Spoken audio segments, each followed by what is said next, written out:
Hey YouTubers, I know it's been a while, but it's going to give you an update on what's going on the CNW Cedar Valley sub. As you can see, the train room is a mess. Been working on things. Got decals all over the top of the layout here. Been working on some of my club's engines and cabooses. So anyway, let's see what we can update you on what I've been doing. I have been doing a little bit here and there, even with this COVID stuff going on. Good place to be, up in the train room. So here's see what we can show you. One thing I've done is I have made some trees, a few of them. I plan on making a lot more. There's one without foliage on it. I ran out of the foliage. Plan on getting some more here pretty soon so I can decorate it. But there's a tree behind it that is done that has the foliage on it. But there's what the bare tree looks like. I'll show you a couple others that I did without foliage also, so you can see the branches and all that I did. I scratch built. Here's another couple trees without foliage on them. They'll be foliated pretty soon. It isn't winter on my layout, just so you know. It's supposed to have leaves on those trees, and they're not dead. They'll be growing soon as soon as I get some foliage. But this is an area that I have worked on, my pasture for my cattle, by my barn, and of course the farmhouse. And you can see there's some more trees behind that haven't been decorated yet with the foliage. But I've installed this fence around it, around the pasture land. Hopefully you can see that. Got that all the way around. Got a little bit of hay, rolls of hay for them to feast on. I'm still planning on trying to figure out how to put a little water trough for them to drink out of. I've been meaning to look up some pictures or videos or something of some water troughs. If you guys have got any ideas, I'd like to know something for them to drink out of, a bathtub or whatever it takes. And anyway, some more of the fence that goes around the property. And then and there's a gate right there that I made that separates the pasture ground from the regular backyard behind this farmhouse. So this farmhouse and all, this is old news. It's been there for a long time. So anyway, that's all of that. And next I want to move on and show you some of the lights that I've worked on too.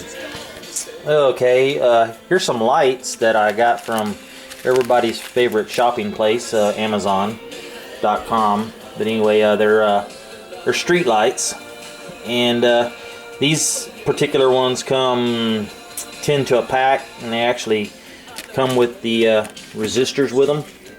As you can see, I think they're 1,000 ohm resistors, and they're LED, and they're really pretty nice lights. But I did something a little different with them that I'll show you, and I might have to do a how-to video because I'll be making some more of them. Anyway, let me show you what I did. I made right here by my farmhouse, I made a power pole, and I actually just cut that light off of its regular steel pole and inserted it into this. It's supposed to be a simulated wood pole, and it's got this light mounted to it, like, you know, we see everywhere around our town. I know they're pretty much everywhere, like little street lights, burglar lights, whatever you want to call them. But it looks pretty good this way. And I made this out of aluminum tubing, and two different sizes that I actually slid into each other. And I can get the aluminum tubing that's readily available around here at our Ace Hardware store. And then I just take a Dremel tool and I sand it and taper it. The two pieces of tubing, just, you know, small on top and a little bigger on the bottom. So I don't know how that looks to you, but it looks more like a wooden pole, because that's the way wooden poles are. They're, you know, a little bit bigger at the bottom, and then they taper, you know, towards the top. So it's supposed to simulate a wooden power pole. And then I put a couple little I don't know what you call them, whatever, where the power wires mount to the top of the pole. Those are just made out of some pins, little pins with the little balls on them, and I just kind of tapered them. I did a lot of them in different ways. There's also another one over towards the barn there, another light. So anyway, I thought that looks pretty cool, gives pretty good effect.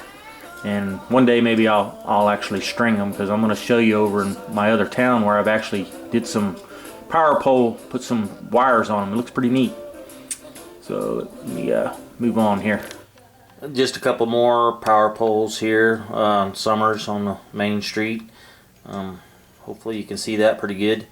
Got street lights on them, and it's I think they're a pretty cool effect. And I'll turn the lights off in a minute just to let you see how they look. One thing I do notice in my video, I got ghost cars. That's a project I'm gonna do one day, is put people in my cars. But I'll show you how they look in a minute with the lights off. Actually, with the lights on them, but with the layout room lights off. This is Farnhamville here. There's actually a couple new trees right there in the middle of the picture. Those power poles I have strung with some wire, and I have some of the wire going to the buildings. It's not really a completed project. All the main wires are strung, but I actually want to get more wires going to the buildings themselves, coming off of the transformers of the power pole. I'm kind of limited on where I can put a lot of my wiring on these power poles, because I do a lot of operations, you know, on the layout, and so they have to be in the background, because of a lot of my switches are manual, and there's a lot of reaching through the scenery to, you know, uncouple cars and throw the turnouts, and so they could be damaged too easily if I put them in the way of, especially some of these older guys that come over here and operate on the layout. So most of my wiring, all my lines are gonna have to be in the background, so they're not, you know, obstructive. But it really gives such a neat effect to it just livens up the scene, just having those wires there. It's pretty kind of impressive to me. And I seen another guy's layout on YouTube a long time ago, and it happened to be a CNW layout, and he had all his power poles strung, and it just looks so cool. That's why I wanted to do mine. Here's another view of the power wires. Hopefully this is picking it up okay on this camera. It's kind of see here, see if you can see that. And I hope the music in the background is not too distracting. I always have music up here when I'm working on the model railroad. So I see if you can see those power wires. And that traffic light will work one day. The circuit I have for it to operate on is messed up. So, and I haven't ordered another one. But anyway.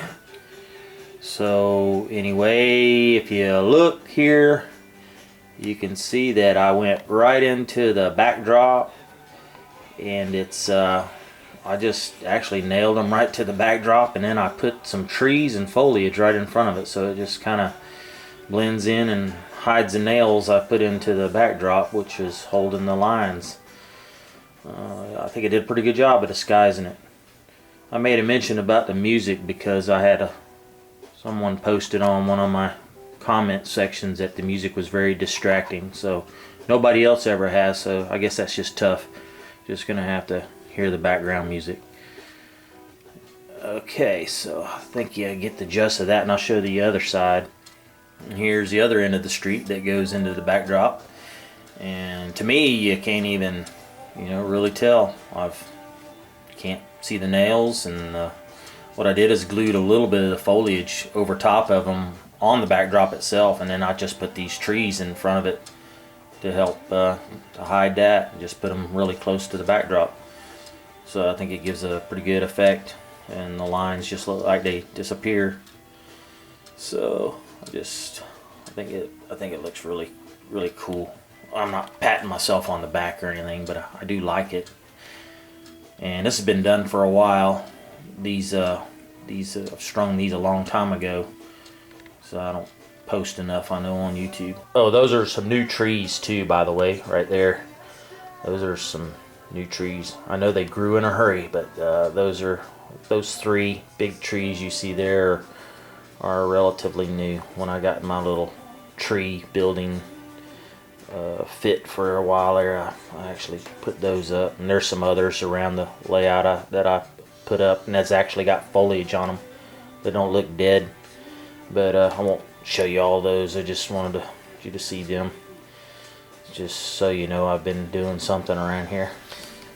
Here's a shot in the dark, and that's not the Ozzy song. This is some street lights I put on the turn, and these I didn't put on power poles. These are just the regular metal street lights that I put on this turn on this road, which is pretty common. So there that is. Here is the first light I showed you right in front of the farmhouse, the burglar light, and you can see the one over in front of the barn. Looks pretty cool. Pretty nice little lights. There's a little closer shot of them lights. Brightens it up.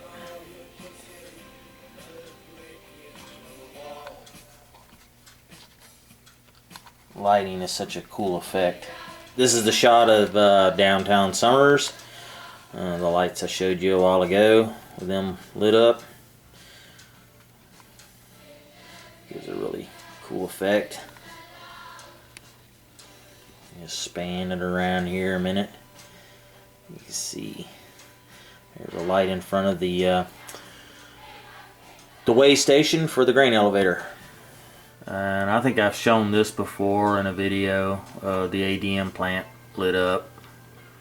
And I'll give you all some advice. Don't use any 1.5 volt bulbs. I have a mix of 1.5 volts and also some 12 volts, and of course some LED lighting in here, but I've already had trouble with some 1.5 volt bulbs, and I'm going to eventually replace all those with the LED lighting.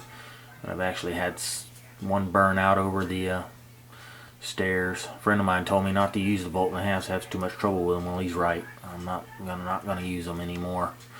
They're nice though because they're so small, and I have a bunch of them, but I recommend to stay away from them if you can. Use something else. Find an alternative.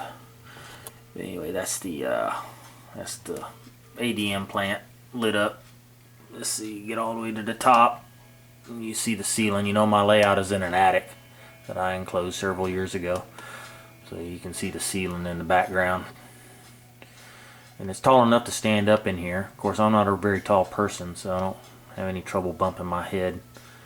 But the average person can stand up here without any problem. It's a 17 by 22.5 foot room. Good space for a train room. Anyway, that's that. A quick view of Farnhamville in the dark with the lights on. And the buildings have interiors and they're lit up. And so it's pretty lively at night here. Now I haven't put any of the new lighting over here, the LED lighting. These are all the 12 volts that I made a long time ago. There's my little workbench in my layout room. It actually collapses down and goes underneath the layout, so I don't have to work on anything downstairs, and then I can escape my wife by being up here and work on stuff in peace and quiet. So, but that's my little workbench. Ain't that typical of every workbench? One little tiny little place to work on, and the rest of it's just piled up with junk.